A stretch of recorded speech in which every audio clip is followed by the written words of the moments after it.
உமக்கு மேல் ஒருவரும் இல்லையே, எல்லோருக்கும் மேலாக உயர்ந்தவர். உமக்கு மேல் ஒருவரும் இல்லையே. அல்லேலூயா, அல்லேலூயா, அல்லேலூயா, ஆமென். அல்லேலூயா, அல்லேலூயா, அல்லேலூயா, ஆமென். ஒருவரால் சிருஷ்டிக்கப்படாமலே தாமாக என்றென்றும் இருப்பவர். ஒருவரால் சிருஷ்டிக்கப்படாமலே தாமாக என்றென்றும் இருப்பவர். அல்லேலூயா, அல்லேலூயா. இன்றும் கூட நீதிமொழிகள் புஸ்தகத்தை நாம் படிக்கப் போகிறோம். அருமையானவர்களே, இன்றைக்கு முதல் நாளிலே சொல்கிறேன், நீதிமொழிகளில் 31 அதிகாரம் இருக்கிறது. இந்த 31 அதிகாரம் ஒவ்வொரு மாதத்தில் இருக்கக்கூடிய 31 நாளுக்கு சமமாக வச்சிங்கன்னா ஒரு நாளுக்கு ஒரு அதிகாரம். அது கடினம் அல்ல, ஆனால் போர் அடிக்கும். சும்மா இதை செய்யாத அதை செய்ய, இதை செய்யாத அதை செய்ய, இதை செய்யாத அதை செய்ய, இப்படியே சொல்லிக்கிட்டு இருந்தால் இது எப்படிப்பா தாங்கிறது அப்படின்னு இருக்கும். அதனால் பொதுவாக மக்கள் நீதிமொழிகளை எப்பயாவது எடுத்து வாசிக்கிறது தவிர ரெகுலராக வாசிக்கிறது இல்லை. ஆனால் ரெகுலராக வாசித்தா அது தனக்குள்ளே இருக்கிற அந்த ஆசீர்வாதத்தை நமக்கு கொடுத்துரும். அதனால் இதை நீங்கள் வாசிங்க. இப்பொழுதும் கூட இந்த நீதிமொழிகளில் என்னெல்லாம் எழுதியிருக்குன்னு நான் சொல்கிறேன். தாவீதின் குமாரனு இஸ்ரவேலின் ராஜாவுமாகிய சாலமோனின் நீதிமொழிகள். இவைகளால் ஞானத்தையும் போதகத்தையும் அறிந்து புத்திமதிகளை உணர்ந்து விவேகம், நீதி, நியாயம், நிதானம் என்பவைகளை பற்றிய உபதேசத்தை அடையலாம். இவைகள் பேதைகளுக்கு வினாவையும் வாலிபருக்கு அறிவையும் விவேகத்தையும் கொடுக்கும். புத்திமான் இவைகளை கேட்டு அறிவில் தேர்வான். விவேகி நல்ல ஆலோசனைகளை அடைந்து நீதிமொழியையும் அதன் அர்த்தத்தையும் ஞானிகளின் வாக்கியங்களையும் அவர்கள் உரைத்த புதைபொருள்களையும் அறிந்து கொள்வான். கர்த்தருக்கு பயப்படுதலே ஞானத்தின் ஆரம்பம். மூடர் ஞானத்தையும் போதகத்தையும் அசட்டை பண்ணுகிறார்கள். பாருங்க, முதல் வசனத்திலே சொல்லப்பட்டிருக்கிறது, தாவீதின் குமாரனும் இஸ்ரவேலின் ராஜாவுமாகிய சாலமோனின் நீதிமொழிகள். நான் கடந்த பதிவில் சொன்னேன், இந்த சாலமோன் இந்த தேசத்து மக்களை சரியானபடி நியாயம் விசாரித்து நடத்துவதற்கு நான் எம்மாத்திரம் எனக்கு இதற்கு தேவையான ஞானம் புத்தி கொடுக்கப்பட வேண்டுமென்று அவன் தேவனிடத்தில் வேண்டிக் கொண்டபடியாலே, அந்த ஜெபம் தேவனுக்கு உகந்ததாக இருந்ததினால தேவன் அவனுக்கு ஞானத்தை கொடுத்தாராம். எப்படி? இதுக்கு உனக்கு முன்னாடி இருந்த ராஜாக்களுக்கு இருந்த ஞானத்தை காட்டிலும், உனக்கு பின்னாடி எத்தனையோ ராஜாக்கள் வருவாங்களே அவங்களுக்கு இருக்கிற ஞானத்தை காட்டிலும் உனக்கு அதிகமாக ஞானத்தை கொடுக்குறேன். உனக்கு இருக்கிற ஞானம் இதுக்கு உனக்கு முன்னாடி இருந்தவர்களுக்கு இல்லை, பின்னாடி இருக்க போகிறவங்களுக்கு இல்லைன்னு சொல்லிட்டாரு. ஆக அவ்வளவு ஞானத்தை கொடுத்துருந்தார்.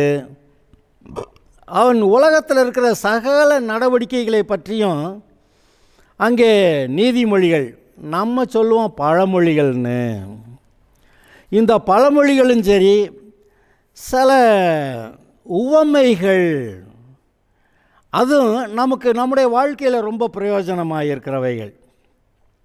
ஒரு கஷ்டமான காரியத்தை ஈஸியாக விளங்க வைக்கிறதுக்கு ஒரு உவமையை சொன்னால், ஒரு கதையை சொல்லி அதில் அதை ஒரு அர்த்தத்தை இங்கே சொன்னால் நல்லா விளங்குது. ஆதலால் பாருங்கள், இவன் நீதிமொழிகளையும் சொல்லியிருக்கிறான். நிறைய 3000 நீதிமொழிகள் என்று எழுதியிருக்கிறது. இந்த நீதிமொழிகளில் நீங்கள் வாசிங்கன்னா ஞானம் மதியீனம், நீதிமான் துன்மார்க்கன், குணசாலியான ஸ்திரீ மதிகேடான ஸ்திரீ, கணவன் மனைவி, குடும்பம், பிள்ளைகள், பெற்றார், வாயின் வார்த்தைகள், வியாபாரமும் கள்ளத்தராசும், ஐஸ்வர்யவான்கள் தரித்திரர்கள், பகையும் சமாதானமும், திராட்சரசமும் மதுபானமும், வியாதிகளும் சுகமும், தரித்திரமும் ஐஸ்வர்யம். இப்படி பூமியில் நாம் சந்திக்கிற எல்லா காரியங்களையும் குறித்து இந்த நீதிமொழிகள் புஸ்தகத்தில் எழுதப்பட்டிருக்கிறது. ஆதலால் தான் இது நமக்கு ரொம்ப பிரயோஜனமானவை என்று நாம் சொல்லுகிறோம். இந்த 2வது வசனத்திலிருந்து 7வது வசனம் வரைக்கும் திரும்ப வாசிக்கிறேன், கவனிங்க. இவைகளால் ஞானத்தையும் போதகத்தையும் அறிந்து புத்திமதிகளை உணர்ந்து, எல்லாம் ஒரே மாதிரி இருக்க மாதிரி தெரியுதோ, ஞானம், போதகம், புத்திமதி எல்லாம் ஒன்று தாங்க அப்படின்னு சொல்கிற மாதிரி இருக்கா? அது எல்லாம் ஒன்றா இருந்தால் இப்படி தனித்தனியாக எழுதியிருக்காது. ஞானத்தையும் போதகத்தையும் அறிந்து புத்திமதிகளை உணர்ந்து விவேகம், நீதி, நியாயம், நிதானம். என்னது? விவேகம், நீதி, நியாயம், நிதானம் என்பவைகளை பற்றி உபதேசத்தை அடையலாம். இவைகள் பேதைகளுக்கு வினாவையும், பேதை ஒன்றும் தெரியாதவங்க, அவனுக்கு என்னது இது அப்படின்னு கேள்வி மட்டும்தான் வருமா, பேதைகளுக்கு வினாவையும், வாலிபருக்கு அறிவையும் விவேகத்தையும் கொடுக்கும். வாலிபர்கள் எல்லாத்தையும் புரிந்து கொள்ளக்கூடிய ஒரு ஆசையில், ஒரு வேகத்தில் இருப்பாங்க. அவங்களுக்கு இதை வாசித்த அறிவு உண்டாகுமா, விவேகம் உண்டாகுமா? விவேகம்னா ஒரு சூழ்நிலையில் எப்படி அதை அந்த ஒரு விவேகத்தோடு செஞ்சாங்கன்னு சொல்லுவோமே.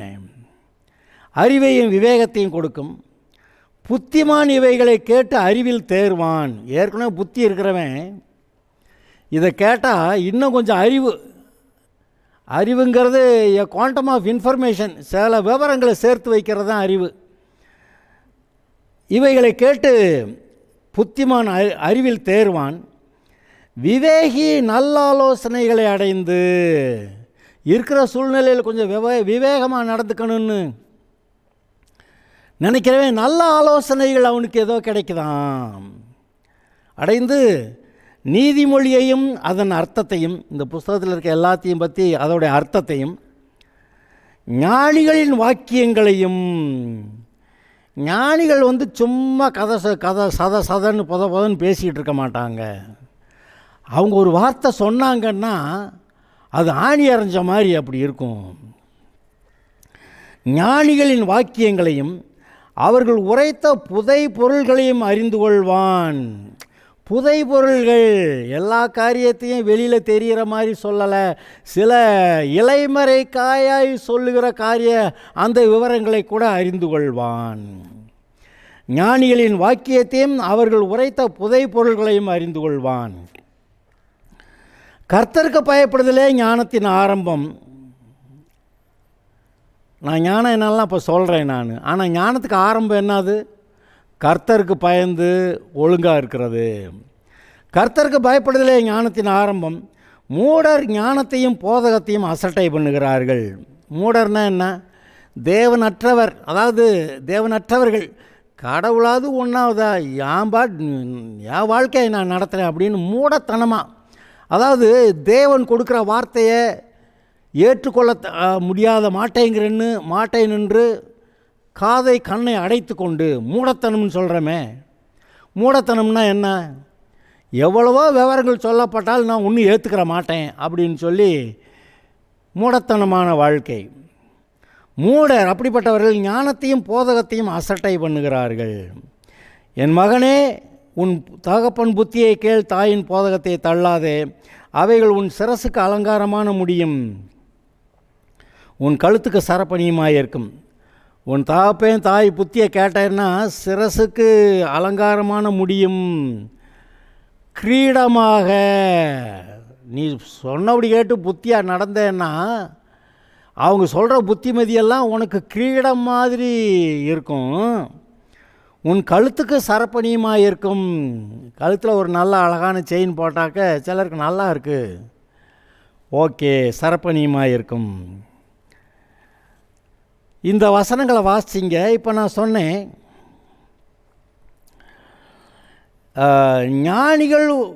ஞானிகளின் வாக்கியங்களையும் அவர்கள் உரைத்த புதை பொருள்களையும் அறிந்து கொள்வான்னு. அந்த ஞானிகள் எப்படி ஷார்ப்பாக திட்டமான சில வார்த்தைகளை சொல்லுவாங்க பாருங்க. பழமொழின்னாக்க அது ஒரு பாராவுக்கு எழுதுகிற அளவுக்கு மேட்டர் இல்லை. ஒரு ஸ்டேட்மெண்ட்டு அல்லது சின்னதாக 2 ஸ்டேட்மெண்ட்டு, அவ்வளவுதான். அதில் எவ்வளோ பெரிய விவரங்கள் அடங்கியிருக்கும் பார்த்தீங்களா? இந்த ஞானிகளுடைய வாக்கியங்கள் எப்படி நல்லவைகள் என்று இது பிரசங்கி புஸ்தகத்தில் 12வது அதிகாரத்தில் நான் வாசித்து காட்டுறேன். 12:9 முதல். பிரசங்கி ஞானவானாக இருந்தபடியினாலே அவன் ஜனத்துக்கு அறிவை போதித்து கவனமாய் கேட்டு ஆராய்ந்து அநேகம் நீதிமொழிகளை சேர்த்து எழுதினான். பாருங்க, இதமான வார்த்தைகளை கண்டுபிடிக்க பிரசங்கி வகை தேடினான். யார்? இந்த சாலமோன் தான். எழுதிய வாக்கியங்கள் செவ்வையும் சத்தியமானவைகள். நீதிமொழிகள் புஸ்தகத்திலையும் பிரசங்கிலையும் உன்னத பாட்டிலையும் எழுதியிருக்கிறதெல்லாம் சொல்கிறாரு. எழுதிய வாக்கியங்கள் செவ்வையும் சத்தியமானவைகள். ஞானிகளின் வாக்கியங்கள் தாற்றுக்கோள்கள் போலவும். ஞானிகளின் வாக்கியங்கள் தாற்றுக்கோள் போலவும். லேசாக ஒரு குத்துனாக்க நம்மளை எழுப்பி தூங்குறவனை கூட எழுப்பி விட்டுரும். சங்க தலைவர்களால் அறையப்பட்ட ஆணிகள் போலவும் இருக்கிறது. சும்மா ஏதோ ஆணி அடிக்கிறது இல்லைங்க. சங்க தலைவர்களால் அறையப்பட்ட ஆணின்னா, அதாவது ஒரு காரியத்தை நல்லா சொல்லிட்டான்னா என்ன சொல்லுவாங்க? ஹி நெயில்ட் இட் அப்படிம்பாங்க. ஆணியை வச்சு அரைஞ்சிட்டான்னுவாங்க. அதுக்கு மேலே யாரும் அதை பிடுங்க முடியாதபடிக்கு அரைஞ்சிட்டான்னுவாங்க. அதாவது சங்க தலைவர்களால் அறையப்பட்ட ஆணிகள் போல். அதாவது நாம் தமிழர்களாக இருக்கிறதுனால இதெல்லாம் நமக்கு தெரியும். முதற் சங்கம், இடைச்சங்கம், கடைச்சங்கம் என்று தமிழ் வளர்ப்புக்காக தமிழர்கள் பட்ட பாடுகள் பிரயாசங்களை பற்றியும், அந்த முதற் சங்கம் இடைச்சங்கங்களில் இருந்த காரியங்கள் ரொம்ப தெரியலனாலும் கடைச்சங்கத்தில் சொல்லப்பட்ட காரியங்கள்லாம் நமக்கு நிறைய தெரிந்திருக்கிறது. அதில் இந்த தமிழில் ஞானம் உள்ளவர்கள் எல்லாம் சேர்ந்து சில நாட்கள் கூடி அதை பேசி அதில் இருக்கிறதுலே ரொம்ப நல்ல ஞானமுள்ள வாழ்க்கைக்கு பிரயோஜனமான சரியான வார்த்தைகள் எதுன்னு கண்டுபிடிச்சு அதை எழுதி வைப்பாங்க, முத்திரையிட்டு வைப்பாங்க. அதை தான் சங்கத்தில் அறையப்பட்ட ஆணிகள் போலவும் இருக்கிறது. அடுத்த வரி, அவைகள் ஒரே மேய்ப்பனால் அழிக்கப்பட்டது. தேவனால், ஒரே மேய்ப்பன் தேவனால் அழிக்கப்பட்டது. ஆதலால் என் மகனே இவைகளினால் புத்தி அடைவாயாக. அநேகம் புஸ்தகங்களை உண்டு பண்ணுவதற்கு முடிவில்லை, அதிக படிப்பு உடலுக்கு இழைப்பு. ரொம்ப படிக்க வேண்டாம், ஆனால் கொஞ்சமாக சுருக்கமாகவே எல்லாத்தையும் சொல்கிறேன் கேளுன்னு கொஞ்சமாக சுருக்கமாக நீதிமொழிகள் எழுதி தந்திருக்கிறாரு. ஆனால் இதில் இவ்வளவு விவரம் இருந்தாலும் ஏனோ நமக்கு அதை படிக்கிறதுக்கு அவ்வளவுக்கு அக்கறை இல்லை. அதை வாசித்தா கொஞ்ச நேரத்தில் போதும் அப்படின்னு நினைக்கிற மாதிரி. ஒரு அதிகாரம் வாசிக்கிறது அவ்வளோ கஷ்டமாக இருக்குது. நம்ம ஒரு அதிகாரமும் வாசிட்டு அப்புறம் பைபிளில் வேறு சில பகுதிகளும் வாசிக்கணும்னு சொல்லுவோம். ஆனால் இந்த பகுதிகள் தான் நீங்கள் பூமியில் இந்த பொல்லாத பாவமான ஜனங்கள் மத்தியில் எப்படி ஞானமாக வாழ்கிறதுன்னு சொல்லக்கூடியது. ஆதலால் கவனமாக இருப்போமாக. இங்கே நீதிமொழிகள் புஸ்தகத்தில் முதல் அதிகாரத்துக்கு மறுபடி போகலாம். தாவீதின் குமாரன் இஸ்ரவேலின் ராஜாவுமாகிய சாலமோனின் நீதிமொழிகள். யார் இதை எழுதுனதுன்னு சொல்லி திட்டமாக இருக்குது. அந்த முன்னுரையில் சொல்லியிருந்தேன் எப்படி இந்த சாலமோன் இவ்வளோ ஞானமுள்ளவனாக மாறினான்னு. அந்த ஞானம் தேவனால் அவனுக்கு அருளப்பட்டது. இந்த உலகத்தில் 2 விதமான ஞானங்களை நீங்கள் பார்க்கலாம். ஒன்று தேவனால் கொடுக்கப்படுகிற ஞானம், ரெண்டாவது இந்த உலக பேய்த்தனமான ஞானம். அதை பற்றி நீங்கள் யாக்கோபு புஸ்தகத்தில் ஒரு வரியை வாசிச்சுறது நல்லதுன்னு நினைக்கிறேன். அப்போ அது உங்களுக்கு ரொம்பவும் பிரயோஜனமாக இருக்குது. சும்மா இது ஞானம் அது ஞானம்னு உலக தத்துவங்களை ஞானம் என்று சொல்லி போதிப்பார்கள். ஆனால் அந்த உலக தத்துவத்திலிருந்து நீங்கள் தப்பும்படியாக இதை நான் இப்பொழுது உங்களுக்கு சொல்லுகிறேன். யாக்கோபு நிருபம் 3வது அதிகாரம். யாக்கோபு நிருபம் 3வது அதிகாரம் 13வது வசனத்திலிருந்து நான் வாசிக்கிறேன். உங்களில் ஞானியும் விவேகியுமாய் இருக்கிறவன் எவனோ அவன் ஞானத்துக்குரிய சாந்தத்தோடே, ஞானம் இருக்கிற ஆத்திரத்தில் பொங்கிக்கிட்டு பேசிக்கிட்டு இருக்க மாட்டான். ஞானத்துக்குரிய சாந்தத்தோடே தன் கிரியைகளை நல்ல நடக்கையினாலே காண்பிக்க கடவன். நல்ல நடக்கையினால் தன்னுடைய கிரியை காண்பிக்க கடவன். உங்கள் இருதயத்திலே கசப்பான வைராக்கியத்தையும் விரோதத்தையும் வைத்தீர்களானால், கவனிங்க, 2 விதமான ஞானத்தை பற்றி சொல்லிகிட்டு இருக்கிறார். இங்கே ஒன்று சொல்ல ஆரம்பிச்சிட்டாரு. உங்கள் இருதயத்திலே கசப்பான வைராக்கியத்தையும் விரோதத்தையும் வைத்தீர்களானால் நீங்கள் பெருமை பாராட்டாதிருங்கள், சத்தியத்திற்கு விரோதமாக பொய் சொல்லாமலும் இருங்கள். இப்படிப்பட்ட ஞானம் எப்படி? கசப்பான வைராக்கியம், விரோதம், பெருமை, பொய். ஆனால் இந்த உலகத்தில் இதாங்க ஞானமாக இருக்குது. பொய் சொல்லாமல் எப்படி பிழைக்க முடியும்?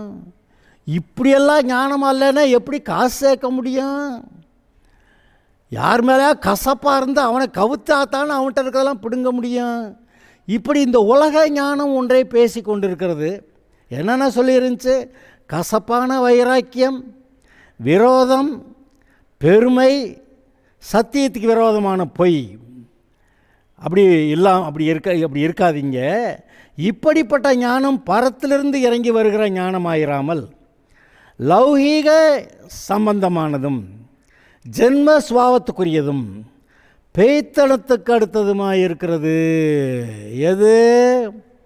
கசப்பான வைராக்கியம், விரோதம், பெருமை, சத்தியத்துக்கு விரோதமான பொய். இதெல்லாம் ஜென்ம சுபாவத்துக்குரியதும் பேய்த்தனத்துக்குரியதுமாக இருக்கிறது. ஜென்ம சுபாவத்துக்குரியதும்னா இப்போ நான் உங்களுக்கு அது என்னன்னு தெரியணும். ஜென்ம பாவம்னு கேட்டிருக்கீங்களா? ஜென்ம பாவம், கர்ம பாவம்.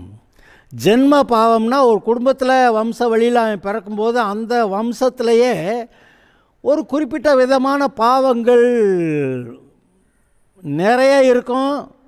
அது அந்த குடும்பங்களில் பார்த்த உடனே தெரியும், இந்த குடும்பமாக அவங்க இந்த விதத்தில் பொல்லாத ஆளுகையா அப்படின்னு பார்க்கும்போதே தெரியும். ஜென்ம சுபாவத்துக்குரியதும், அதாவது வழி வழியாய் வரக்கூடிய பரம்பரை பாவங்கள். பைபிளில் கூட ஒரு இடத்துல பேசியிருக்கு பார்த்தீங்களா?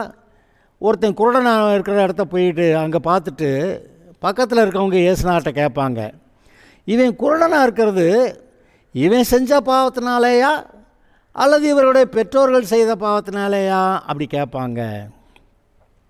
அதாவது பெற்றோர்கள், முன்னோர்கள், பரம்பரையாக அவர்கள் செய்த பாவம். ஒரு இடத்துல கர்த்தர் சொல்கிறார் பாருங்க, இப்படிப்பட்டவர்களை 3ஆம் 4ஆம் தலைமுறை வரைக்கும் விசாரிக்கிறவராக இருக்கிறேன்னு. அப்போ தலைமுறையாக இந்த பாவங்கள் கடந்து வருகிறது. அந்த பாவங்களை யாரெல்லாம் ஏற்றுக்கொண்டு அதில் வாழ்கிறாங்களோ அவர்கள் தண்டிக்கப்படுகிறார்கள்.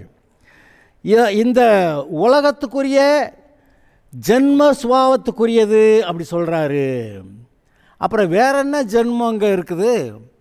தேவனால் பிறந்தவர்கள். இது ஜென்ம சுபாவம். ஆதாம் செய்த பாவத்தினால அவனுடைய பிள்ளைக பாவிய தலைமுறையாக பாவிகளாக வர்றாங்க. அது மாத்திரமல்ல, இந்த ஒவ்வொரு குலகோத்திரங்கள் ஜாதி ஜனங்கள்லேயும் அந்தந்த ஜாதி ஜனங்களில் இருக்கக்கூடிய ஒரு விசேஷமான பாவம் ஒன்று இருக்கிறத நீங்கள் பார்க்குறீங்க. அப்போ தலைமுறையாய் பரம்பரையாய் வரக்கூடிய பாவங்களும் அதுதான் ஜென்ம சுபாவம், ஜென்ம பாவங்கள்.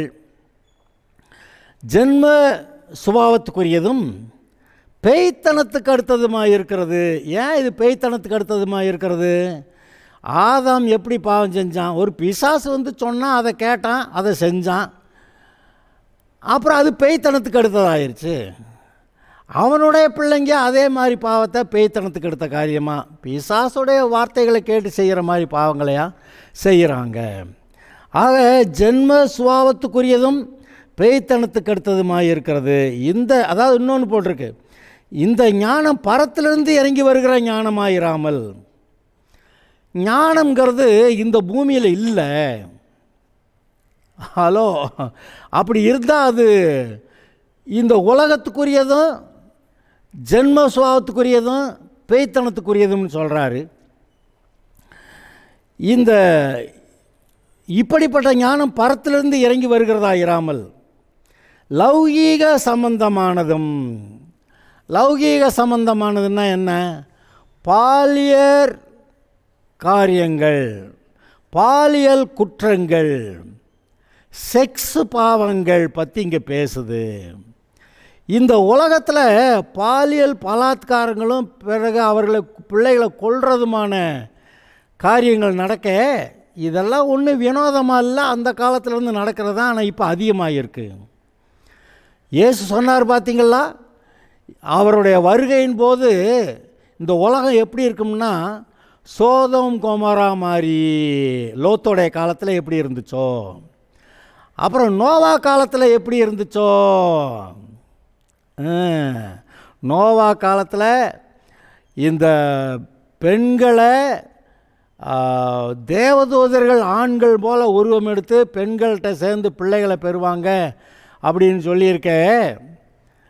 இயேசு கிறிஸ்துவோடைய வருகையின் போது நோவா காலத்தில் இருந்தது போல் லோத்து காலத்தில் இருந்தது போலன்னா நோவா காலத்து பாவங்களையும் சோதோம் கொமோரா பாவங்களையும் இங்கே இருக்குன்னு சொன்னார். இப்போ ஏற்கனவே பெருகி கொண்டு இருக்கிறது. அதை இங்கே பார்க்குறோம். திரும்ப நான் வாசிக்கிறேன். இப்படிப்பட்ட ஞானம் பரத்திலிருந்து இறங்கி வருகிற ஞானமாயிராமல். பரத்திலிருந்து இறங்கி வந்தால் அது அப்போ வேறு ஞானம், அது கர்த்தர்கிட்டருந்து வர்றது. இந்த உலகத்திலே ஞானத்தை தேடினாக்க அது என்ன அங்கே இருக்குது? லௌகீக சம்பந்தமானதும், அதாவது உடல் சரீரத்தை அந்த பாலியல் காரியங்களில் செக்ஸ் விதத்தில் தவறாக பயன்படுத்தக்கூடியது. ஜென்ம சுபாவத்துக்குரியதும் பேய்த்தனத்துக்கு அடுத்ததுமாக இருக்கிறது. இன்னொன்று, வைராக்கியமும் விரோதமும் எங்கே உண்டோ அங்கே கலகமும் சகல துர்ச்செய்கைகளும் உண்டு. வைராக்கியமும் விரோதமும் எங்கே உண்டோ அங்கே கலகமும் சகல துர்ச்செய்கைகளும் உண்டு. ஆனால் இந்த உலகம் இவ்வளவு வைராக்கியமாக, வேகமாக, ஆத்திரமாக, கோபமாக ஒன்றை ஒன்று கடித்து பட்சிக்கிறதா இருக்குது. ஆனால் இயேசு எப்படிப்பட்டவராம்? அவர் சாந்தமும் மனத்தாழ்மையும் உள்ளவராம். அவர் ஏன் அப்படி இருக்கிறாரு? அவர் தேவனுடைய ஞானத்தில் அவர் நடக்கிறாரு. இங்கே 17வது வசனம், பரத்திலிருந்து வருகிற ஞானமோ. இந்த உலகத்து ஞானம் லௌகீக சம்பந்தமானது, ஜென்ம சுபாவத்துக்குரியது, பேய்த்தனத்துக்குரியது. ஆனால் பரத்திலிருந்து வருகிற ஞானமும் அது தேவனே பேசி சொல்கிற ஞானமும் அவர் எதை சொல்லிக் கொடுக்குறாரு. முதலாவது சுத்தமுள்ளதாயும், பின்பு சமாதானம், சாந்தம், இணக்கமுள்ளதாயும், இரக்கத்தாலும் நற்கனிகளாலும் நிறைந்ததாயும், பட்சபாதம் இல்லாததாயும், மாயமற்றதாயும் இருக்கிறது. எங்கே இதை திரும்ப ஒரு தடவை நான் சொல்கிறேன். பரத்திலிருந்து வருகிற ஞானமும் முதலாவது சுத்தம் உள்ளதாயும், அதில் அசுத்தமே இருக்காது. இந்த பேச்சு பேசுனா அசுத்தமான வார்த்தைகள் அங்கே வராது. சுத்தமுள்ளதாயும், பின்பு சமாதானமும். அதை கேட்டால் மனசில் சமாதானம், நம்ம அந்த வார்த்தையை பேசுனா சமாதானம். சமாதானமும் சாந்தமும். சாந்தம்னா என்னது? எல்லாத்தையும் நிதானமாக, அவசரப்பட்டு ஆத்திரப்பட்டு வேகமாக போய் அதையும் போட்டு விழுந்து எந்திரிச்சு பிரச்சனைகளை மாட்டிக்கிறாமல் இருக்கிறது. சாந்தமும். சாந்தம்ங்கிறதுக்கு இன்னொரு அர்த்தம் இருக்குது, தெளிவான அர்த்தம். சாந்தம்னா ஏதோ கேனங்க அப்படி இல்லை, தேவன் கொடுக்குற வார்த்தைகளை ஏற்றுக்கொள்ளக்கூடிய மனம், அது சாந்தம். இந்த உலகம் பேசுகிறத ஏற்றுக்கிறாது, அதுதான் உலகம் பேசுகிறத ஏற்றுக்கிட்டால் தான் நமக்குள்ளே உள்ள கொந்தளிக்குதே. ஆனால் தேவன் கொடுக்குற வார்த்தையை ஏற்றுக்கொள்ளக்கூடியது தான் சாந்தம். சாந்தமும் இணக்கமும் உள்ளதாயும், அந்த அன்பாக இருந்து ஒருத்தருக்கு ஒருத்தர் அட்ஜஸ்ட் பண்ணி போகிறத பற்றி பேசியிருக்கு. சாந்தமும் இணக்கமும் உள்ளதாயும், இரக்கத்தாலும் நற்கனிகளாலும் நிறைந்ததுமாய் இருக்கிறது. அங்கே ஒருத்தருக்கு ஒருத்தர் இரக்கம் பாராட்டுறதை நீங்கள் பார்ப்பீங்க. ஒருத்தருக்கு ஒருத்தர் இரக்கம் பாராட்டுவாங்க. தேவன் இரக்கம் உள்ளவர், இரக்கத்தில் ஐஸ்வர்யம் உள்ளவர்னு சொல்லுவீங்க. அப்போ தேவனுடைய குணமே நம்மக்கிட்ட வந்தால் எப்படி இருக்கும்? அதுதான் பரலோகத்திலிருந்து வரக்கூடிய ஞானம். இந்த பேய்த்தனத்துக்கு அடுத்த ஞானம்னு பார்த்துட்டோம், அது பிசாசோடைய குணம்தான் அந்த ஞானம். இது தேவனுடைய குணம்தான் பரலோகத்தில் இருக்கிற ஞானம். ஆக இந்த உலகம் பேய்த்தனத்தால் நிரம்பி இருக்கிறது. இந்த உலகத்தில் தேவன் வாசம் பண்ணலை, ஆனால் தேவனுடைய பிள்ளைகளாக நாம் வாசம் பண்ணுறோம். தேவன் நமக்கு பரலோகத்திலிருந்து ஞானத்தை கொடுக்கிறார். அவர் ஒவ்வொரு நாளும் நம்மோட கூட பேசுகிறார். பேச இடம் கொடுக்குறீங்களா? நிறைய பேர் ஜெபம் பண்ணுவீங்க, ஆனால் அவர் என்ன பேசுகிறாருன்னு கவனிக்கிறீங்களா? அவர் என்ன சொல்கிறாரோ அதன்படி நான் செய்ய போகிறேன்னு நீங்கள் தீர்மானிச்சிருக்கீங்களா? அப்போ அவர் உங்ககிட்ட பேசுவார். அப்போ ரெண்டு ஞானம் பார்த்தீங்களா? இந்த உலகத்து ஜனங்கள் எவ்வளோ கெட்டிக்காரத்தனமாக இருக்கிறாங்கங்கிறதையும் நீங்கள் பார்க்குறீங்க. ஆனால் தேவன் பரலோகத்திலிருந்து பேசி அவர் கொடுக்குற வார்த்தைகள் தான் உண்மையான ஞானம். அது உங்களுக்கு சாந்தத்தை கொடுக்குது, சுத்தமுள்ளதாக இருக்குது, சமாதானத்தை கொடுக்குது, இரக்கங்கள் நிறைந்ததா, ஒருத்தருக்கு ஒருத்தர் நீங்கள் இரக்கங்கள் பாராட்டத்தக்கதா, நற்கனிகளால் நிறைந்ததுமாக இருக்கிறது. ஒரு மனிதனுடைய வாழ்க்கையில் நல்ல காரியங்கள் அநேகம், அவனுடைய வாழ்க்கையில் அவனுடைய குடும்பத்தில் நற்காரியங்கள், அவன் தன்னுடைய சுற்றிலுமாக இருக்கிற மக்களுக்கு நற்காரியங்களை செய்கிறவனாக, நல்ல உதவிகளை செய்கிறவனாக இருப்பான். நற்கனிகளாலும் நிறைந்ததாயும் பட்சபாதம் இல்லாததாயும் இருக்கிறது. இவங்களுக்கு தான் எனக்கு பிடிக்கும், அதனால் இவங்களுக்கு தான் செய்வேன். இல்லை, பட்சபாதம் இல்லாத நீதி நியாயம் சொல்கிறப்ப உங்களுக்கு பிடிச்சவைங்கிறதுனால நியாயத்தை புரட்ட முடியாது. பட்சபாதம் இல்லாததாயும் மாயமற்றதாயும் இருக்கிறது. ஆள் இருக்கிறப்ப ரொம்ப அன்பாக பேசுகிறது, அப்போ அவன் கிடக்கிறேன் அப்படின்னு சொல்கிறது. அதான் மாயமான அன்பை சில இடங்களில் நீங்கள் பார்க்கலாம். ஒருத்தர் இறந்துட்டாங்கன்னா சில ஆளுகளை பாருங்கள், நீங்கள் கவனிக்கணும். சில ஆளுக அந்த செத்த இடத்துல அந்த பாடிக்கிட்ட போய் நின்றுட்டு, ஐயோ போயிட்டியே, நீ இப்படி இருந்தால் நல்லா இருக்குமே, அப்படி இருக்குமே, அப்படி இப்படின்னு அந்த அன்பு பொங்கி ஊற்றுற மாதிரி அங்கே அங்கே அங்கே அம்புடு புலம்புவாங்க, அம்புடு பேசுவாங்க. ஆனால் அதே ஆட்டில் போய் 2 நாள் கழித்து வீட்டில் போய் பார்த்து பேசிக்கிட்டு இருந்தேன், அவங்க கிடக்க ரொம்ப பொல்லாதவங்க அப்படின்னு நம்மக்கிட்டே சொல்லுவாங்க. அப்போ இவங்க அந்த இடத்துல டெட் பாடியை முன்னாடி வச்சுக்கிட்டு அழுதாங்களே, இப்போ இது என்ன உண்மையான அன்புனால் அழுதாங்களா? இல்லை அப்போதைக்கு சுற்றி இருக்க ஜனங்கள் மத்தியில் நல்ல பேர் வாங்கிறதுக்காக ஒரு மாயமான ஒரு அழுகை. அது மாயமாக இருக்கிறது, மாயமான அன்பு. இதை கர்த்தர் கேட்கல. ஆக இந்த ஞானத்தை குறித்து இந்த இடத்துல என்ன வாசித்தோம்? இவைகளால் ஞானத்தையும் போதகத்தையும் அறிந்து அப்படின்னு சொல்லி வாசித்தோமே. இந்த நீதிமொழிகள் மூலமாக நீங்கள் ஞானத்தை பெறலாம். தேவன் உங்களோட பேசுவதற்கு ஏற்ற வார்த்தைகள் இதில் எழுதியிருக்கிறது. நீங்கள் அதை வாசிக்கும்போது தேவன் அந்த வார்த்தைகளை உங்களோட இருதயத்தில் உணர்த்துவார். அப்படியாக ஞானம் வருகிறது. ஆதலால் தேவனுடைய ஞானத்தையும் இந்த உலக ஞானத்தையும் வித்தியாசப்படுத்தி இப்போ பார்த்தோம். அருமையானவர்களே, இதை பற்றி கொள்ளுங்கள், நீதிமொழியை வாசிங்க, தேவ ஞானத்தில் பெருகுவீர்கள். கர்த்தர் உங்களை ஆசீர்வதிப்பாராக.